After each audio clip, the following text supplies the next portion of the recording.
इस बीपीएचओ के 12वें स्थापना दिवस पे यहाँ उपस्थित आदरणीय डॉक्टर दलवीर भारती जी, जो रिटायर्ड आईपीएस हैं, आईजी पद से रिटायर हुए हैं,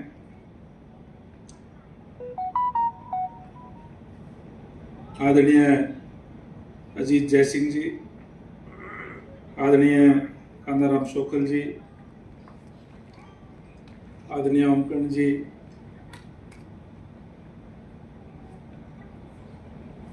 यहाँ उपस्थित सभी मेरे अपने समाज के सम्मानित बुजुर्गों, नौजवान दोस्तों, मातृशक्ति माताओं, बहनों, मैं आप सभी को बीपीएचओ के 12वें स्थापना दिवस की बहुत बहुत हार्दिक शुभकामनाएं देता हूं।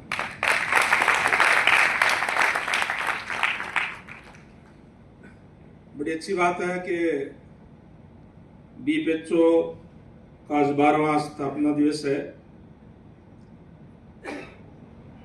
और इन 12 सालों के अंदर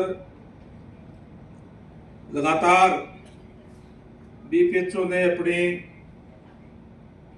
शाखाएं जहां प्रदेश के अंदर तो हर जिले में है ही है, बल्कि मेरे को तो बाहर भी जाने का अवसर मिलता है। मैं मुंबई भी गया, वहाँ भी मेरे पास कई युवा मिलने के लिए आए कि बीपीएचओ से हैं। नागपुर गया, वहाँ भी मिलने के लिए आए। दिल्ली जाते हैं तो भी वहाँ भी मिलने के लिए आते हैं। और भी कई जगह पे अलग अलग स्टेटों के अंदर जाते हैं। लखनऊ भी मैं एक बार गया था, वहाँ भी 4-5 युवा मेरे पास मिलने के लिए आए। मैं इस बात के लिए आप सबको बहुत बहुत बधाई देता हूँ कि आपने बहुत अच्छा संगठन बनाने का काम किया है और इन पिछले कई सालों में लगातार जहां भी जरूरत होती है, चाहे समाज के लोगों के साथ कहीं जुल्म ज्यादती हो, चाहे किसी गरीब की मदद करने की बात हो, चाहे कोई संकट में हो, तो विशेष तौर से बीपीएचओ के जो साथी है, जो सहयोगी है, जो युवा है, विशेषकर बुजुर्गों से आशीर्वाद लेकर के युवा तुरंत वहां पहुंचने का काम करते हैं। मैं इसके लिए भी बहुत बहुत बधाई देता हूं। आज जिस तरीके से मंच के माध्यम से ये कहा गया कि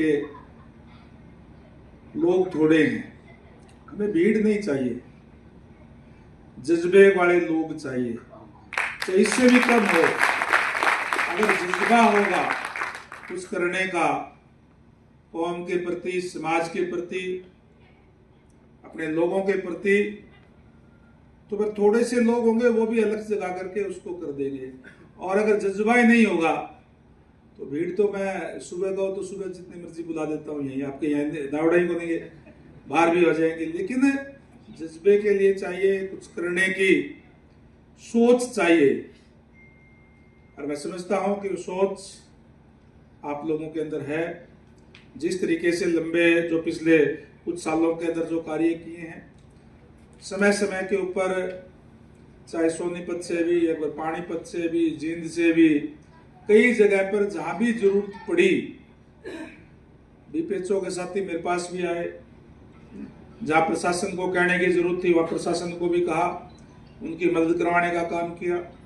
फाइनेंशियल तौर पे भी जहां जहां जरूरत हुई आप लोगों ने उनकी मदद करने का काम किया है, जहां भी जरूरतमंद की।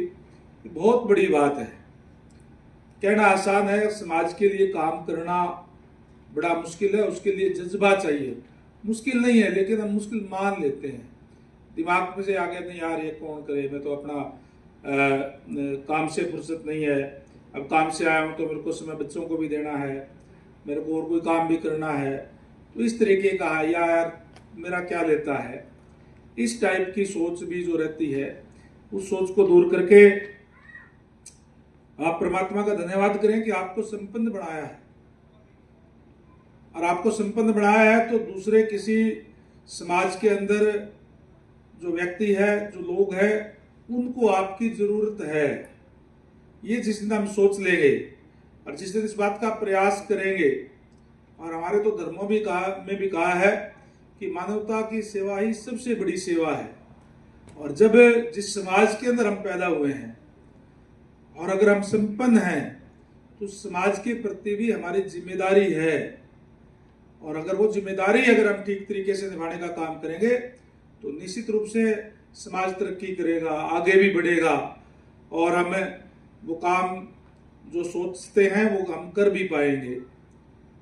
हम तो छोटे छोटे थे तब से कान्हाराम जी लगातार, इनके साथी और जो बुजुर्ग थे वो भी समाज के लिए मीटिंगें करना, कोई और प्रोग्राम करना लगातार करते रहे हैं।